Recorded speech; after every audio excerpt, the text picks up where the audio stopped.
حضرات محترم، اب اگر امیر و حاکم ایسا ہو کہ اللہ و رسول کی اطاعت و فرما برداری تو دور کی بات ہے، وہ ہمیشہ فسق و فجور اور یعنی تمام کے تمام گناہوں میں ملوث رہتا ہے، ظاہری اور باطنی ہر طرح کے گناہ کرتا ہے۔ کچھ گناہ تو ایسے ہوتے ہیں جس کو ظاہری طور پر انسان نہیں کر رہا، وہ پیچھے یا چھپے کر رہا ہے تو اس کو فاسق کہتے ہیں، لیکن فاجر کا مطلب جو کھلے عام تمام گناہوں کو انجام دیتا پھر رہا ہے تو اسی کو بولتے ہیں فاسق و فاجر۔ حضرات محترم، اسی طرح تمام کے تمام خرافات یعنی جو بھی چیزیں شریعت میں منع ہیں، اللہ اور رسول نے منع کیا، ان تمام میں وہ مبتلا رہتا ہو تو اس کی اطاعت آخر کیسے کی جائے گی؟ اور کس کی جرت ہے جو ایسے فاسق و فاجر امیر و حاکم کی اطاعت کو اللہ و رسول کی اطاعت کے مقابلے یا اس کے زمرے میں وہ رکھے بھلا؟ حضرات محترم، اب سوال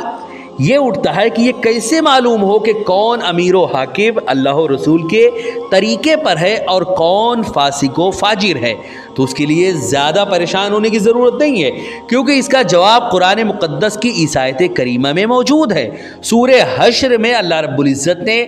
واضح لفظوں میں ارشاد فرمایا، وَمَا أَتَاكُمُ الرَّسُولُ فَخُذُوهُ وَمَا نَهَاكُمْ عَنْهُ فَانْتَهُوا، اور تمہیں رسول اکرم صلی اللہ علیہ وسلم جو دیں اسے لے لو اور جس چیز سے منع کریں اس سے رک جاؤ۔ حضرات محترم، یہاں پر یہ بات واضح ہو جائے کہ اس آیت سے دو باتیں بالکل کھلی طور پر ظاہر ہوتی ہے۔ پہلی یہ کہ وہ عمل جسے حضور رسول اکرم صلی اللہ علیہ وسلم نے کرنے کا حکم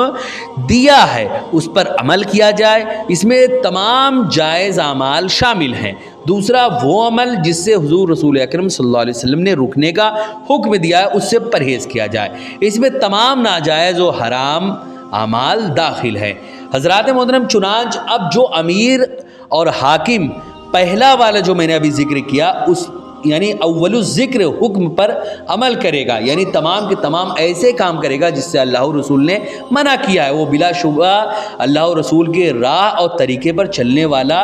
یعنی ایسا انسان جو اللہ و رسول کے راستے پر اگر کوئی انسان چلتا ہے، پہلا کیا کہ اگر کوئی انسان اللہ و رسول کے راستے پر چلتا ہے تو بلا شبہ وہ اللہ و رسول کے راستے اور طریقے پر چلنے والا اور اطاعت و فرما بردار ہوگا، یعنی حضور اور اللہ رب العزت کی باتوں پہ اگر کسی نے کوئی عمل کر رہا ہے تو یقیناً وہ ایسا رہے گا جسے مرشد کامل کہا جائے گا، ایسے امیر و حاکم کی اطاعت کی جائے گی اور شرعی اعتبار سے وہ جو ہے وہ اولو الامر میں اس کا شمار ہوگا۔ لیکن جو امیر و حاکم ثانی الذکر یعنی دوسرا والا جو ہے یعنی جو وہ تمام کام کر رہا ہے جس سے اللہ و رسول نے منع کیا ہے، دوسرا والا اگر اللہ و رسول کے منع کی ہوئی چیزوں کو اپنائے گا وہ یقیناً اللہ و رسول کے خلاف، اللہ و رسول کے حکم کی خلاف ورزی کرنے والا اور فاسق و فاجر کہلائے گا، اور ایسے ہی امیر و حاکم کی اطاعت ممنوع ہے، کیونکہ ہوائے نفس کی پیروی کے سبب یعنی نفسانی خواہشات کی پیروی کے سبب اللہ نے اس کو اپنے ذکر سے غافل کر دیا ہے، اور جس کو اللہ اپنے ذکر سے غافل کر دے اس کی اطاعت آخر کیوں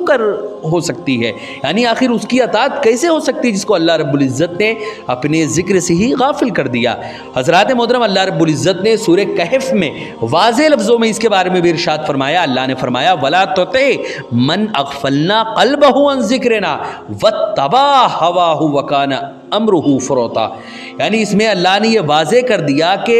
اس کا کہنا نہ مان، اس کی اطاعت نہ کرنا، اس کی باتوں کے مطابق زندگی مت گزارنا، جس کے دل کو ہم نے اپنے ذکر سے غافل کر دیا ہے اور جو اپنی خواہش کے پیچھے پڑا ہوا ہے، جو اپنی نفسانی خواہشات کے ہی پیچھے چل رہا ہے اور جس کا کام حد سے گزر چکا ہے، جس نے اپنی خواہشات کو ہی سب کچھ سمجھ لیا ہے، اس کا کام حد سے گزر چکا ہے۔ حضرات محترم، اس پس منظر میں یزید کی امارت و حکومت کو دیکھے تو یہ حقیقت بالکل واضح ہو جائے گی کہ امام حسین جو فلسفہ شہادت کا میں نے ابھی ذکر کیا تھا، اب ذرا اس کو سماعت کریں کہ امام حسین رضی اللہ تعالی عنہ نے کیوں یزید کی بیعت اور اطاعت کرنے سے انکار کر دیا اور شرعی طور پر اسے امیر و حاکم کیوں تسلیم نہیں کیا۔ اس کی اصل وجہ یہی تھی کہ یزید ایک فاسق و فاجر انسان تھا۔ یزید کافر ہے یا نہیں، اس میں علماء کا اختلاف ہے، لیکن اس کے فاسق و فاجر ہونے میں کسی کا کوئی اختلاف نہیں، بلکہ اس پر جمہور علماء کا اتفاق ہے۔ چنانچہ امام حسین رضی اللہ تعالیٰ عنہ نے نہ صرف بھائی، بھتیجے، بھانجے اور بیٹے کی شہادت پر صبر و ضبط سے کام لیا، بلکہ خود بھی جام شہادت پینا گوارا تو کر لیا، لیکن یہ پسند نہ کیا کہ ایک فاسق و فاجر کو اپنا امیر و حاکم تسلیم کریں، اور قیامت تک مسلمانوں کو یہ سبق دے گئے کہ ایک سچے اور پکے مسلمان کے لیے جان دینا تو آسان ہے، لیکن کسی فاسق و فاجر کی اطاعت قبول نہیں کر سکتے۔ اسی لیے کہا گیا کہ مرد حق باطل کے آگے مات کھا سکتے نہیں، سر کٹا سکتے ہیں لیکن سر جھکا سکتے نہیں۔ امام حسین نے اپنے سر کو تو کٹانا گوارا کر لیا، اپنے اعزاء و اقارب کو اللہ کے راستے میں قربان کرتے ہوئے نظر آئے، لیکن ایک فاسق و فاجر کے ہاتھوں پہ بیعت نہ کر کے انہوں نے ہمیں یہ میسج دیا، انہوں نے ہمیں یہ پیغام دیا کہ تمہارے دور میں بھی ایسے یزید موجود رہیں گے، تم بھی ان کی اطاعت نہ کرنا، تم بھی ایسے لوگوں سے دور رہنا جن کا معاملہ حد سے گزر چکا ہے، جنہوں نے اپنی خواہشات کو ہی سب کچھ سمجھ لیا ہے، جنہوں نے اللہ اور رسول کو اللہ اور رسول کے حکم کو پسے پشت ڈال دیا اور اللہ اور رسول کے وہ فرما بردار نہیں ہے۔ ایسے یزید تمہارے دور میں بھی رہیں گے، تم بھی ان سے ایسے ہی دور ہونا جیسے میں یزید سے دور ہوا۔ حضرات محترم، اسی طرح اگر امام حسین رضی اللہ تعالی عنہ یزید کی بیعت قبول کر لیتے تو یہ ایک طرح سے اللہ و رسول کے حکم کے خلاف ورزی ہوتی، اور اس صورت میں وما آتاکم الرسول فخذوہ وما نہاکم عنہ فانتہوا پر عمل نہیں ہو پاتا، جس کا حکم تمام مسلم بندوں کو دیا گیا ہے۔ حضرات محترم، گویا امام حسین رضی اللہ تعالی عنہ نے اپنے کردار، اپنے عمل سے یہ ثابت کر دیا کہ اللہ کے سوا کسی کی اطاعت اور حکومت نہیں ہے،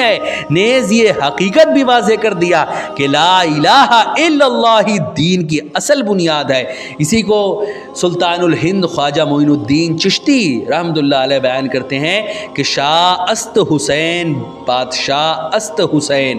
دی است حسین دی پناہ است حسین، سرداد نہ داد دست در دست یزید، سرداد نہ داد دست در دست یزید، حقا کے بنا لا الہ است حسین۔ حضرات محترم، حسینی نسبت یہی ہے کہ تمام معبودان باطلہ اور فساق و فجار کی امارت و حاکمیت کو رد کر کے صرف ایک اللہ کی حاکمیت کو نافذ کر دیا جائے۔ داعی اسلام شیخ ابو سعید شاہ احسان اللہ محمدی ادام اللہ ذلہ علیہ فرماتے ہیں کہ دور حاضر میں بھی امام حسین کے اس پیغام کو یاد رکھنے کی ضرورت ہے کہ مسلمان کسی کو اپنا امام و رہنما اور امیر و حاکم بنانے سے پہلے سوچے کہ اس کا امیر و حاکم فرائض اور واجبات کی ادائیگی میں کس حد تک شریعت کا پابند ہے، اور جس کو وہ اپنا امیر و حاکم بنا رہا ہے کہیں وہ فاسق و فاجر تو نہیں، خود پرستی میں سدا رہتا ہے چور، دشمن حق صاحب فسق و فجور۔ یاد رکھ اس بات کو اے مدعی، فاسق و فاجر نہیں ہوتا ولی۔ اگر کوئی فاسق و فاجر ہے تو اپنے ذہن و دماغ کے ہر کونے میں یہ بات بٹھا لو کہ وہ کبھی اللہ کا ولی نہیں ہو سکتا، خواہ وہ ہواؤں میں اڑے، پانی پر چلے، یا وہ کوئی بھی ایسا کرتب کرتا ہوا نظر آئے تو وہ کوئی کرامت نہیں ہے، یہ صرف استدراج ہے۔ وہ کرامت تو ہو ہی نہیں سکتی، کیونکہ فاسق و فاجر سے کرامت ظاہر ہو ہی نہیں سکتی۔ اگر کوئی انسان ایک اللہ کا ولی نہیں ہے، ایک ایسا انسان ہے جو ہمہ وقت اللہ اور رسول کی نافرمانی میں مشغول رہتا ہے اور ایسے کرتب کر رہا ہے جو اللہ کے ولیوں سے صادر ہوتے ہیں، تو سمجھ لیں کہ وہ استدراج کر رہا ہے، وہ کوئی کرامت نہیں ہے۔ حضرات محترم، لیکن آج ہماری صورتحال یہ ہے کہ نمازیں ترک ہو رہی ہیں، فسق و فجور میں مبتلا ہیں، نہ زبان پر ذکر الہی ہے، نہ دل میں اللہ کا خوف ہے، محبت رسول کے دعوے دار تو ہیں مگر ہمارا کوئی عمل جو ہے وہ محمدی نہیں ہے۔ غور کریں کہ کیا ہم اب بھی واقعی حسینی ہیں؟ کہیں ایسا تو نہیں کہ ہم دن رات فسق و فجور میں مبتلا ہونے کی وجہ سے یزیدی ہوتے جا رہے ہیں اور ہمیں اس کا شعور تک نہیں ہے۔ لہٰذا ہمیں چاہیے کہ ہم ہمہ وقت امام حسین رضی اللہ تعالیٰ عنہ کہ اس پیغام، اس مشن کو اپنے اندر سمانے کی کوشش کرے اور ہم حسینی بنے۔ حسینی صرف سینہ کوٹنے یا خون بہانے یا اپنے آپ کو زخمی کرنے کا نام نہیں ہے، بلکہ یہ سب چیزیں تو شریعت میں منع ہیں، یہ سب چیزوں سے دور رہنا چاہیے۔ حسینیت تو یہ ہے کہ امام حسین نے کربلا کے میدان میں ہمیں یہ پیغام دیا کہ اگر اپنے آپ کو قربان کرنے کی ضرورت پڑے، اپنی اولاد کو، اپنے اعزاء و اقارب کو اللہ کے راستے میں قربان کرنے کی ضرورت پڑے تو یزید جیسے فاسق و فاجر کے ہاتھوں پہ بیعت نہ کرنا، بلکہ اپنے آپ کو قربان کر کے حسینیت کے رجسٹر میں اپنا نام لکھاتے ہوئے نظر آنا اور یزید کے قریب بھی مت جانا، خواہ وہ تمہارے دور کا ہی کوئی یزید کیوں نہ ہو، کسی فاسق و فاجر کے قریب بھی مت جانا۔ حضرات محترم، ویڈیو پسند آئے تو ویڈیو کو لائک کریں، شیئر کریں، اور اگر ہمارے محمدی چینل پر نئے آئے ہوں تو اسے ضرور سبسکرائب کر کے بیل آئیکن کو بھی ضرور دبائیں۔ آپ سے گزارش ہے کہ ہمارے چینل پر جتنے بھی ویڈیوز ہیں آپ خود بھی دیکھیں، اپنے دوستوں احباب تک بھی ضرور شیئر کریں۔ السلام علیکم ورحمۃ اللہ وبرکاتہ۔